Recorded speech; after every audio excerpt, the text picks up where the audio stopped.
자, 이어서 개장 공략으로 넘어가 보도록 할 텐데요. 정경민 IBK 투자증권 분당센터 팀장, 김민수 레몬 리서치 대표 함께합니다. 안녕하십니까? 안녕하십니까. 자, 정경민 팀장, 이 일론 머스크에 대한 미움이 뭐 전방위적으로 커지고 있어요. 테슬라 차 안 팔리는 줄 알았더니 유럽에서 이제 스타링크도 갈아치우자 이런 얘기 나옵니다. 뭐 그럴 만도 한 게 뭐 여러 가지 지금 뭐 그 유럽 각종 그 트럼프와 네. 좀 이렇게 불편한 이제 그런 정책들 그런 좀 압력이 좀 나오고 있기 때문에 거기에 따른 반발이라고 생각이 들고 유텔셋 뭐 관련된 이슈는 약간 좀 기시감이 있는 이제 이런 뭐 이벤트 뭐 스토리 이렇게 좀 볼 수가 있는데요. 좀 시간을 돌려서 2020년도에 좀 생각을 해보시면 이제 스타링크가 이제 막 시작하니 많이 뭐 이럴 때 그 손정희 이제 좀 갑자기 생각나요. 소프트뱅크. 네, 소프트뱅크 회장이. 그쪽에서 이제 옛날에 미국에 있는 그 스프린트와 T-모바일을 합병을 해서 네.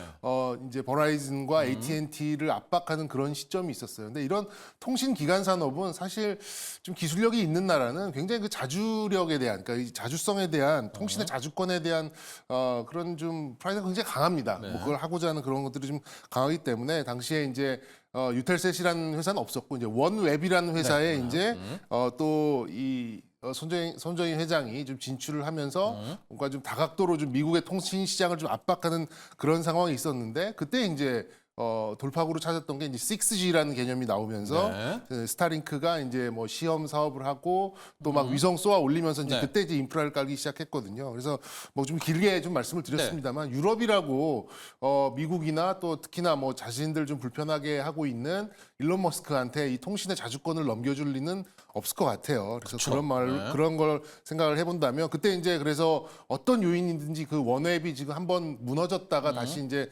살아났는데 프랑스 이제 유텔셋 그룹에서 어쨌든 지원을 해가지고 지금 살려냈잖아요. 그래서 말씀 주셨듯이 이제 규모의 경제까지는 좀 시간이 있다 보니까 지금 당장 시행이 될 것 같지는 않을 것 같고 어쨌든 이제 서서히 이제 6G 그 위성 쪽에 있어서의 바꾸겠죠. 그런 흐름을 좀 가져오려고 하는 그런 움직임은 있을 것 같습니다. 국내에서는 이제 해당되는 뭐 종목을 본다면 인텔리안티크와 하나 시스템 정도인데 뭐 하나 시스템은 이미 이제 자체 비즈니스가 워낙 크기 때문에 아직까지는 뭐 이쪽에 매출 인식이나 또 사업성의 스토리를 갖다 붙이기 정신도 없을 거예요. 붙이기에는 좀 무리가 있어 보이고 인텔리안테크 정도가 뭐 맞는 이제 소식일 것 같고요. 그리고 이제 개인적으로 봤을 때 유럽 쪽은 가보면 아직도 이제 3G 쓰는 데가 많습니다. 4G 정도도 뭐 이게 잘 되고 그러니까 그 사람들의 마음가짐이 굳이 그렇게 빠를 필요 있느냐, 약간 이런 마음가짐을 좀 가지고 있어요. 그래서 조금 이제 제가 아이디어를 좀 확장을 해서 해보고 있는 곳이 이제 동유럽 쪽, 특히나 이제 우크라이나 재건 관련돼서 아무래도 그 좀 불안정한 위성보다는 어쨌든 재건을 한다면 4G, 5G부터 다시 깔지 않을까라는 생각을 좀 갖고 있어요. 그래서 뭐 발상의 전환을 한다면, 확장을 한다면, 그래서 뭐 지금 정말 좋지 않은 그런 흐름을 가지고 있는 뭐 4G, 5G 통신 장비 업체들이 마지막으로 기운을 한번 낼 수 있는 기회가 오지 않을까. 실질적으로 이제 그런 동유럽권에 사업을 했었던 그런 경력이 있는 기업들이 꽤 있습니다. 뭐 예를 들면 뭐 다산 네트워크스나 KMW 같은 회사들이 4G와 5G의 그 인프라를 했을 때 뭐 이미 이제 우크라이나와 이제 함께 사업을 했었던 그런 경력이 좀 있기 때문에 만약에 이제 재건 사업을 하고 통신도 뭐 다 위성을 깔 수는 없잖아요. 어쨌든 기간 통신망이 유선으로 깔려 있어야지만 위성 그 사업도 그것도 그 다음이니까 어느 정도의 이제 시너지를 낼 수 있는 거니까 알겠습니다. 요거를 좀 확장해 본다면은 재건과 관련해서 4G와 5G 통신기기 쪽도 한 번 정도는 힘을 낼 가능성이 있다. 뭐 이 정도까지 아이디어를 좀 전달해 드리도록 하겠습니다. 좋습니다. 지금 잊혀진 기업들입니다. 투자에서 KMW 또 다산 네트워크스 아예 재건 쪽도 밑바닥부터 간다는 차원에서 뭐 재건과 함께 이번에 유텔셋 이슈까지도 통신 장비 쪽을 정경민 팀장과 함께 이야기해 주셨고요. 김민수 대표와는 화학에 대한 이야기 잠깐 갈 텐데 그 전에 시황을 먼저 살짝 전해드리죠. 급락 출발했습니다. 코스피는 2%대, 코스닥은 2.4%대 급락 출발했고 전업종 파란불입니다. 조금 더 일단은 지켜보시죠. 1분, 2분이니까 어느 쪽이 피난처, 그나마 유동성이 갈지는. 다행인 것은 외국인들이 일단은 저가에서 좀 들어왔어요. 수급이 코스피, 코스닥 모두 한 600억대, 300억대를 사들이면서 밑바닥에서 일단은 외국인이 버티고서 좀 받아내고 있거든요. 2%대 개파락이지만은 어느 정도 좀 이게 시장이 만회를 할 수 있는지가 오늘의 관전 포인트가 될 것 같습니다. 조금만 더 한 5분 정도가 지나면 그래도 외국인들이 더 많이 밑에서 받는 종목들을 확인할 수가 있을 것 같아요. 김민수 대표, 네. 원래 새벽 직전이 가장 어둡잖아요. 화학 업종들 뉴스를 보면 손이 안 나갑니다. 이미 부도 날 것 같고 신용 등급도 다 최악이고 폭망할 것 같고 그런데 주가는 또 전혀 다르단 말입니다. 이게 뉴스를 믿어야 될지 주가를 믿어야 될지 국내 화학주들 한번 볼까요? 네, 뉴스랑 주가랑 뭐 다 같이 그 콜라보가 네. 이어지고 있는 상황들로 봐야 될 것 같은데 일단 지금 주가는 일단 롯데케미칼을 가장 먼저 보게 되면은 네. 그래도 양봉이네요 오늘. 네. 네. 그리고 이거만 같이 보시는 게 아니라 철강주도 같이 보셔야 될 것 같아요. 네. 그쪽의 흐름들이 같이 앞서거니 뒤서거니 같이 움직였기 때문에 네. 이런 쪽의 변화들을 이걸 업황과 관련된 쪽으로 보게 되면 답이 안 나올 것 같습니다. 업황이 아니라 그냥 이 정도까지 작년에 많이 빠졌으면은 이거 PBR 너무한 거 아니야? 라고 했던 그 밸류가 회복되는 과정 쪽에 포인트를 맞춰야 될 것 같고요. 업황과 주가는 다르다. 네. 네. 그거와는 조금 상관없이 움직이는 것 같습니다. 예. 그런 쪽에서 망하지만 않는데 이 정도가 맞아? 라고 하는 분위기라고 봐야 되겠죠. 그런 쪽에서 약간 변화가 들어온다고 하게 되면 일단은 지금 또 같이 움직였던 시나리오 중에 하나가 중국 쪽이 강했었던 모습이었죠. 그러니까 중국 최근 들어서 어제 같은 경우는 또 약간은 홍콩 항생 지수가 한 2%대 하락했죠. 무너졌어요. 그렇기 때문에 그런 것과 연관시켜서 같이 본다고 하게 되면 중국 좀 견조해주고 거기다가 분위기가 지금 그거와는 다르게 그래도 시장에서 만약에 견인한다 그러면 이런 종목들이 버티면서 견인할 수 있기 때문에 그런 쪽에 변화는 나올 수 있겠다라는 쪽인데 네. 중요한 거는 이게 성장이나 아니면 여러 가지 스토리를 안고 매매를 할 수 있겠느냐. 이건 시세는 아닌 거고요. 예, 그건 네. 어렵습니다. 그래서 네. 아마 신규로 이런 쪽을 매매를 한다라고 생각하시는 대상이 되기에는 조금 어렵다라고 봐야 될 것 같고 네. 그런 쪽에서 그냥 회복되는 그 시장을 좀 이용하는 정도 그런 정도로만 좀 보시는 게 맞지 않나 생각됩니다. 화학주에서 픽이 좀 있다면요. 롯데케미칼 많이 해주셨는데 또 다른 게 있습니까? 일단 롯데케미칼을 보시라는 얘기는 아닌 것 같고요. 네, 네. 예, 개인적으로는 유니드 좋아합니다. 유니드요. 예. 네. 이 회사가 아무래도 지금 최근 들어서 나오는 칼륨 시장에서 이제 성과를 내고 있는 쪽들 염화칼륨은 탄소 포집이라고 하나요? 그런데 탄산칼륨이고요. 탄산칼륨. 예. 염화칼륨은 이제 비료 그리고 탄산칼륨은 탄소 포집 쪽인데 네. 아직 얘기가 안 나오죠. 근데 나오기 시작하게 되면 또 주목을 할 수 있을 거기 때문에 네. 일단 지금 고점권이지만 여기서 잘 방어하는지 보셨으면 좋겠습니다. 네. 자, 김민수 대표의 화학주 픽 유니드까지 가봤습니다. 이제 칼륨이 거의 소금이잖아요. 진짜 소금이네요. 다 네. 들어가는데 네. 이제 탄소 포집 같은 거 할 때 뭐 염화칼륨 또 탄산칼륨의 수요가 있어서 좀 특수한 재료까지 없는 화학주 이야기를 해주셨습니다. 주가와 업황은 좀 달리 갈 수 있다. 다만 현재 주가가 뭐 대시세를 가는 뭐 그런 것은 아니지만 아직까지는 그래도 좀 여력이 있다라는 화학 업종까지 봤고요. 두 분의 키워드 좀 보면 김민수 대표는 변동성 확대, 정병 팀장 근본의 수치 0.9. 근본부터 가보죠. 0.9배인가요? 네, 뭐 일단 우리 시장은 잘 버틸 것이다라는 뭐 희망적인 얘기 그리고 최근 들어서 미국 시장하고 다소 이제 디커플링을 보이고 있는 이제 그 자주 근본이 그래요. 뭘까? 예, 약간 생각을 해보다가 이제 여러 이제 그 리포트들이서 언급하고 있는 이제 PBR 0.9배가 우리뿐만 아니라 뭐 독일 증시나 최근에 상대적으로 강세를 보이고 있는 증시의 공통점이 좀 절대적인 저평가 위치에 있는 국가들 그리고 작년에 많이 움직이지 못했던 국가들의 증시에 있어서 나타나는 공통된 현상이다 보니까 네. 미국장이 좀 좋지 않은 상황에 굉장히 좀 불확실한 상황이 있더라도 이런 국가들 증시에는 어느 정도 디커플을 해낼 것이다라는 이제 그런 좀 예측과 또 오늘 전달해드리는 저의 이제 결론과 좀 맞닿아 있고요. 네. 코스피가 뭐 0.8 후반, 0.9 이 정도 수준이기 때문에 절대적으로 봤을 때는 이제 큰 무리가 없는 주가 수준이고 말씀드린 대로 이제 뭐 독일, 중국 뭐 작년 소외된 증시도 비슷한 흐름을 좀 보여주고 있고요. 근데 그 중에 이제 계속해서 강세를 보이고 있는 뭐 방산, 조선 이런 것들은 계속 모멘텀, 그러니까 그냥 그 페달을 굴러줘야만 좀 네네네. 유지가 되고 있는 부분이기 때문에 이제 죽지는 않겠습니다만 신규 편입은 좀 뭐 다른 문제인 것 같고 일단 뭐 제가 보는 이제 그런 관점은 조용히 달리고 있었던 대형 건설사가 요즘 PBR 요 이슈하고 좀 잘 어울리지 않나라는 생각이 좀 듭니다. 건설사요. 네, 그래서 네. 이제 종전과 함께 좀 많은 해외 수주 뭐 이런 것들이 함께 좀 치고 나온다면 이런 것들을 또 시장이 또 미리미리 좀 반영하고 있었지 않나라는 생각이 들어서 뭐 이제 DLENC나 네. 현대건설 그리고 이제 아직 뭐 주가가 반영이 반응이 나오지 않고 있는 삼성 E&A 뭐 네. 이런 쪽의 흐름이 향후에 좀 느리지만 방향성과 함께 어느 정도 좀 올라오지 않을까 뭐 이런 예상도 함께 드려보도록 하겠습니다. 앞단에 얘기해 주신 이제 뭐 DLENC라든가 현대건설은 국내 부동산 경기와도 좀 약간 맞닿아 있을 텐데 근데 그렇죠. 좀 좋게 네. 보시나요? 이제 금리 하락 때문에? 일단 좀 마음 아픈 얘기입니다만 예. 일단 생태계가 지금 조금 이제 한계로 내몰리고 있는 이제 그런 건설사들이 이제 중견기업부터 이제 조금 위험해지고 구조조정이 있거든요. 나오니까. 그렇게 보면 이제 남아 있는 이제 대형 건설사들은 제가 뭐 한두 달 전에도 말씀드렸습니다만 네. 이런 중견 건설사들은 아직도 시장에서 6%, 7%, 8%대의 자금 조달을 해 나가지만 이런 대형 건설사들은 기준금리 플러스에다가 뭐 얼마 한 50bp, 뭐 3%. 또 최근에 엄청 떨어졌어요. 네, 또. 중반 정도면은 네. 자금 조달을 해 나갈 수 있거든요. 그것이 이제 회사의 경쟁력이고 회사가 그만큼 더 확장할 수 있고 또 오히려 이제 회복할 수 있는 훨씬 더 큰 그런 좀 여력을 가져가고 있기 때문에 지금 굉장히 많이 좀 갈리고 있다. 연기금이 현대건설, DLENC를 괜히 네네. 사고 있는 것이 아니다라는 것들을 좀 말씀드리고 싶어서 PBR과 거기에 가장 좀 함께 건설업종. 좀, 움직일 수 있는 대형 건설사 함께 좀 말씀드려 보도록 하겠습니다. 좋습니다. PBR 0.9배, 우리 한 2,500선 라인은 정말 뭐 근본의 수치다 네. 이런 얘기 함께 해주셨고 그 중에서도 건설업종. 근데 얘기 들어보니까 건설업종도 앞서 얘기했던 화학이랑 좀 비슷한 것 같아요. 뭐 집값이 올라가고 부동산 매매가 잘 되고 이런 차원이 아니라 다른 쪽 구조조정 네, 되니까 네. 또 자금 조달이 되니까 이런 상대적인 반사이익이 주가에는 반영해 줄 것이다.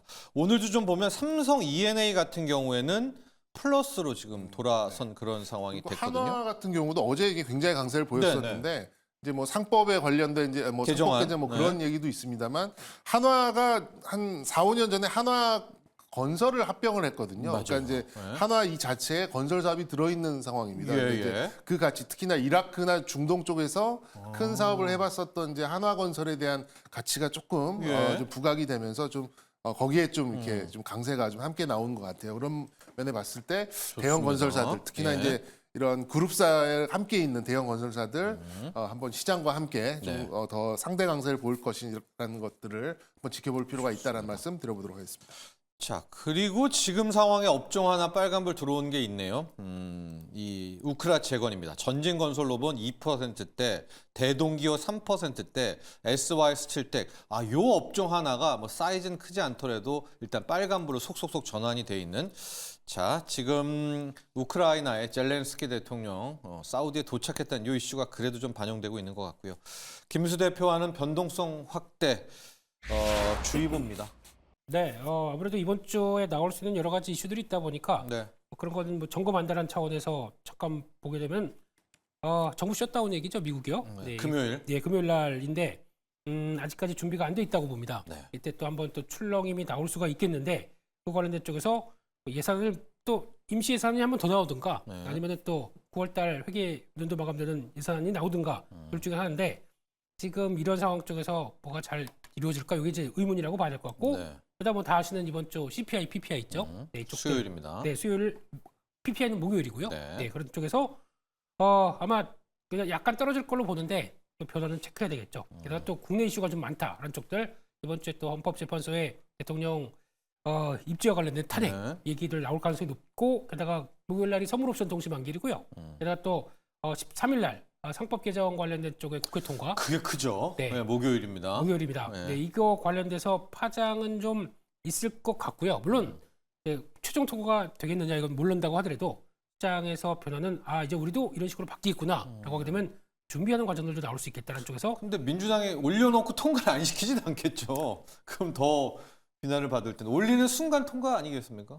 그렇다고 봐야 되죠. 네. 이제 최종은 아직 모르겠지만 네. 그런 변화가 나온다 하고 하게 되면 이제 앞으로 시장에서도 그쪽을 좀 준비하는 모습들이 나오지 않을까 이런 쪽도 좀 체크해야 될 것 같습니다. 그럼 투자 전략은 어떻게 해야 됩니까? 왜냐하면 많은 분들이 국내 뭐 상법 개정안 목요일도 걱정이지만 금요일 날 만에 하나 공화당 의원이 한 3명 정도가 이탈을 해가지고 네. 그 7개월짜리 예산안을 거부해 버리면은 정부 셧다운도 셧다운이지만 트럼프의 그립감은 완전 이거 그냥 날아가는 이게 또 불확실성의 원흉 아닙니까? 그렇죠. 이제 예. 똘똘 몸을 예, 못 잡는다는 거 아닙니까? 예, 예, 공화당을 예. 트럼프가? 그럴 가능성도 있다고 봐야 될 것 같고요. 예. 예, 지금 민주당 표까지도 한 몇 석이 더 필요한 쪽으로 알고 있는데 계속 그거까지 안 되고 있고 네. 그렇게 되면은 노이즈가 아직까지는 뭐 끝난 건 아니구나라는 쪽으로 바라보면서 이제 중요한 거는 미국발의 변화라고 봐야 되겠죠. 그러니까 미국이 그렇게 흔들려도 뭐 유럽이나 중국들이 잘 버틴다 그러면 모르겠는데 지금 보면은 잘 못 버티는 못 쪽이죠. 버티네요. 네, 네. 그러다 보니까 국내도 영향을 받는다라고 하게 되면 일단은 뭐 저점 매수나 아니면 좀 대응할 수 있는 그 흐름은 준비를 하되 바로 하시는 것보다는 눈치 봐가면서 좀 미국 쪽이 안정을 받아야 대응할 수 있다는 걸 보셨으면 좋겠습니다. 네. 일단은 뭐 추매 이런 거 말고 현금 비중이라 이거죠. 김민수 대표는 일단은 이번 갖고 주 지켜봐야죠. 금요일까지는 일단은. 예. 아직 쉽게 부안해동하지 마라. 마라님이요. 독일 차기 정부를 구성할 양당이 추진 중인 그 5천억 유로 우리도 방송 드렸잖아요. 700조 원대 규모 인프라 계획이 또 자초될 위기에 처했다라고 합니다. 그러면 그것 때문에 올랐던 K 방산주는 또 악재인가요? 정명인 팀장, 네. 그러게요. 막 그거 가지고 떠들썩하고 이 돈 일부가 경기 부양으로 올 거다라고 해서 뭐 유럽 증시도 사상 최고가 갔는데 또 잡음 나오네요. 뭐 일단 저 유럽은 어쨌든 자기들이 이제 생산한 무기를 자기들이 이제 하겠다라는 네. 이제 그런 원칙을 좀 가지고 있다 보니까 우리랑은 또 크게 뭐 거기에 또 우리 방산주가 또 이렇게 딱 그 뭐 악재다 이렇게 보기에는 좀 어려운 부분이 있어요. 근데 오르긴 올랐잖아요. 그날. 그렇긴 했죠. 네. 그러니까 이제 원칙적으로 이제 자신들이 생산하는 무기를 자신들이 이제 공급하겠다라고 좀 한 거고 이제 그 외에 뭐 전부 다 할 수는 없으니까 생산 네, 시설이 네. 예, 그거였죠. 캐파가 있다 보니까 이제 그런 부분이 좀 있는 거고요.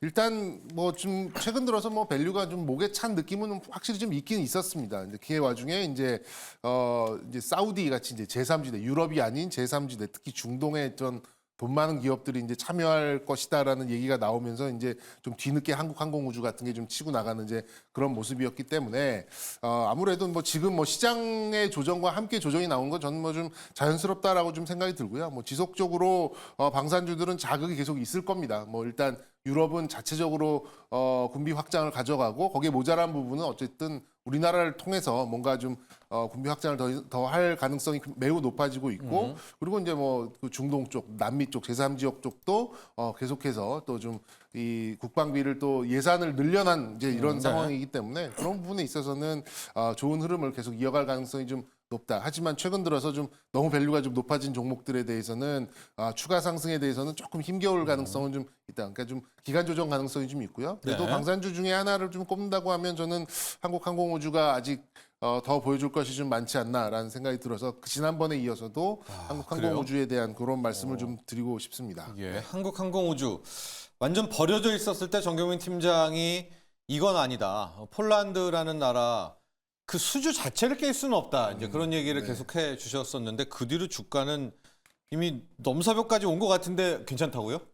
제가 보기에는 다른 유럽에 있는 그런 4.5세대 전투기를 만드는 그런 뭐 항공사들에 비해서 지금 많이 쳐줘야 뭐 한 40%, 50% 수준이거든요. 네. 그렇게 본다면 아직 뭐 좀 추가 상승할 수 있는 여력은 충분히 많이 있다라고 저도 좀 보고 있으니까요. 뭐 지금 이제 뭐 6만 원에서 8만 원 온 게 조금 뭐 가파르긴 합니다만 너무 가파른데. 가치가 이 가치의 증가에 있어서는 아직도 좀 열려 있다. 이런 말씀 좀 강력하게 드리도록 하겠습니다. 좋습니다. 한국항공우주 뭐 우주 발사체도 있지만은요. 우리 한국형 전투기 또 헬기 위주 이쪽 라인입니다. 이게 이제 약간의 불협화음이 있었는데 그게 깔끔하게 해결이 되고 이제 돈 들어올 일만 남았다 이러면서 이제 시세가 나왔는데 정경민 팀장은 아직까지 카이를 이번에 탑픽으로 꼽았습니다.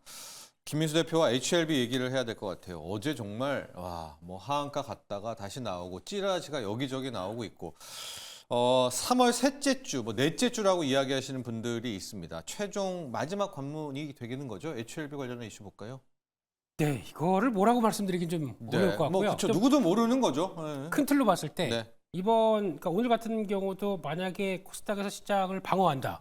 그러면 바이오가 주축이 되지 않을까요? 네. 왜냐면 금리도 떨어져 줬겠다. 게다가 또 지금 분위기 쪽에서 조금 좀 조정을 받았었는데 시가총액 상위 종목들과 함께 좀 받침을 한다. 그러면은 가능성이 있기 때문에 한 지금 말고 한 9시 반쯤 돼서 이제 먼저 빨간불을 켜고 고개를 드는 쪽들이 뭐 코롱 티슈진이 먼저 들어오네요. 네. 그러면서 바이오 쪽들이 아닐까. 약간 첨생법 관련한 이런 약간의 사이드 오브 더 사이드. 예. 그 뭐래든 시총 안에 있는 것들이 좀 돌아서기 시작하게 되면 분위기가 좀 확산되겠죠. 예. 그런 쪽으로 봤을 때 그런 쪽은 모르겠는데 HLB를 두고 그리고 이제 조만간 이제 아마 1, 2주 안에 나올 수 있는 FDA 리보세라는 결과 가지고 네. 이거에 대해서 뭐라고 얘기를 할 수 있느냐라는 쪽으로 봤을 때는 이게 그냥 그거죠. 변동성에 따라서 왔다 갔다 노출될 수밖에 없는 과정이라고 봐야 될 것 같고 게다가 이게 진짜 세론으로 나올지 네. 아니면 나온다고 하더라도 밀리게 되면 그래도 어쨌든 결과를 낸 거 아닙니까? 그 밑에서 또 다시 올라올 수도 있겠고 네. 그러다 보니까 지금은 어떤 대응 전략으로 짜는 게 좀 되게 어려울 것 같습니다. 지금 같은 경우에는 그래서 일단 만약에 흔들리게 되면 세론이 나왔을 때 나중에 밑에서 다시 하겠다라고 하는 전략을 생각하게 되면 안 들어가는 게 맞고요. 아니 들어가야 되나요?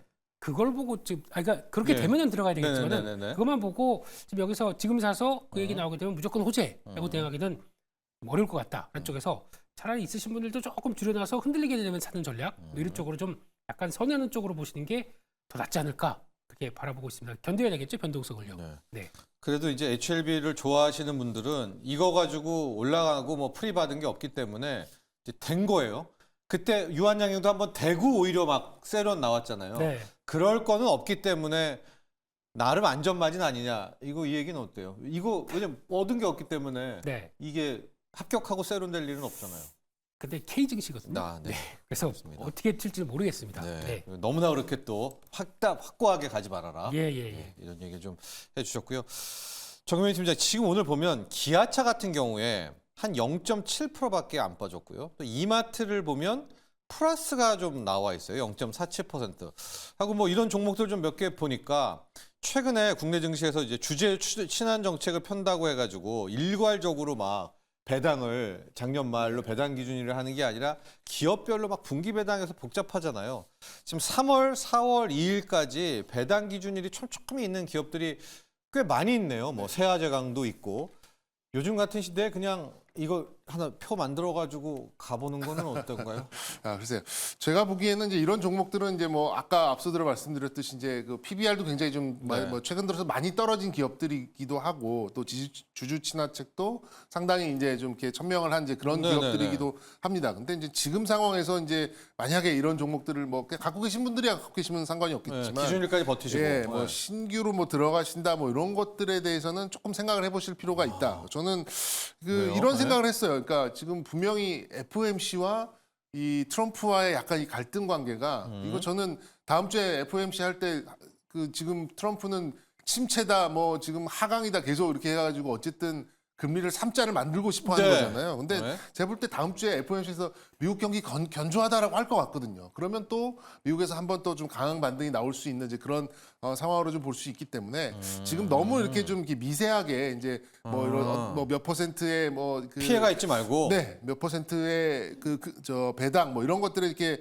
하지 마시고 차라리 뭐 이럴 때는 조금 뭐 지금 그렇다고 오늘 당장 뭐 들어가시는 거 아니라 약간 이제 지수 관련된 종목 혹은 또 미국에서 좀 이렇게 뭐 매그니피센트 세븐 같이 영향을 줄 수 있는 뭐 차라리 반도체나 SK 하이닉스 같이 뭐 네. 이런 쪽의 어떤 기회를 보시는 게 오히려 좀 단기 반등에 훨씬 더 뭐 좋은 전략을 갈 수 있는 가능성이 있지 오히려 이제 이런 쪽에 좀 너무 이렇게 좀 미세하게 판 미시적으로 포기하지 말고. 가시기에는 네. 지금 조금 무리가 있다. 분명히 저는 다음 주 FOMC 때 미국 경기는 굉장히 건전하고 뭐 지금 우리 뭐 잘 컨트롤되고 있고 이런 얘기가 나올 것 같거든요. 예. 그렇게 본다면 그때 뭐 한 일주일 정도가 어쨌든 기간 조정, 우리 시장도 뭐 기간 조정, 가격 조정이 좀 동시 일어나는 시간으로 좀 볼 수 있다 보니까 그렇게 본다면 저는 이제 오히려 좀 첨단 쪽, 뭐 아니면 아예 로봇이나 뭐 이 저 바이오나 성장을요? 네네 네. 뭐 반도체나 이런 쪽에 좀 대표 쪽으로 가서 뭐 단기 반등을 노리는 뭐 이런 전술을 뭐 구현하는 게 낫지 지금 이제 뭐 너무 좀 작은 이제 그런 이슈로 이렇게 찾아가면은 나중에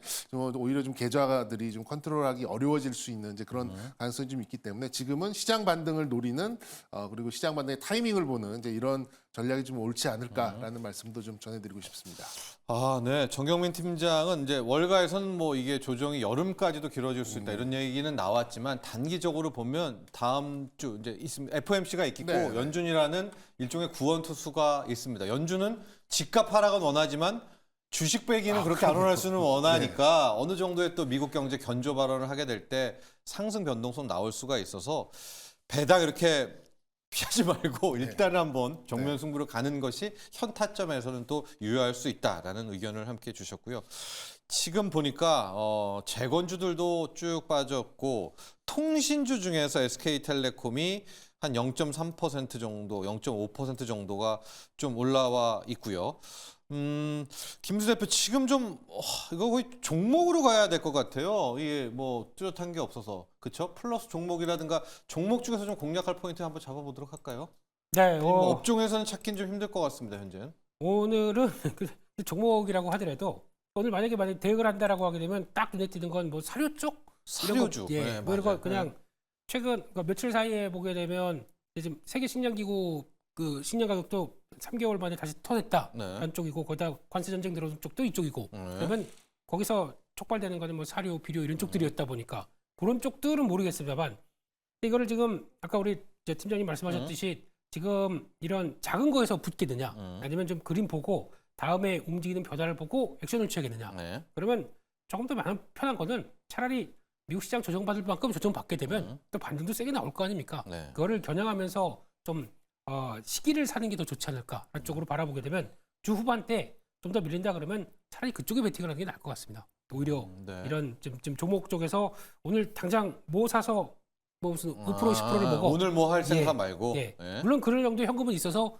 대응은 하겠지만은 지금 당장은 보이는 게 별로 없습니다. 네. 예, 그런 쪽에서 다들 축 처져서 이게 좀 레벨을 좀 올릴 것이냐 이런 쪽들에 대한 분위기가 나올 상황들인데 지금 보면은 9시 반이 다가가는데 외국인들이 선물 매도가 좀 풀리지가 않습니다. 네. 그렇다는 얘기는 지금 일단 여기서 어떤 방향성에 대해서 좀 강하게 들어오지는 않겠다는 흐름이기 때문에 종목을 대응하기가 조금 좀 어려운 시점이죠. 네. 그래서 오늘은 거의 오늘은 날씨가 추운데 그냥 네. 좀 산책하시면서 봄 오늘 기운 좀 좀 잊을까요? 예, 느끼시는 게 나을 것 같고요. 예. 예, 오늘까지 그러니까 지수만 이렇게 쭉 보셨다가 예. 지수 변화가 아마 외국인들 선물이 풀려야 좀 탄력을 받을 겁니다. 그렇게 되면은 다시 빨리 들어와서 이제 매매하신다고 하더라도 네. 지금은 일단 관망의 대응이 맞지 않나 싶습니다.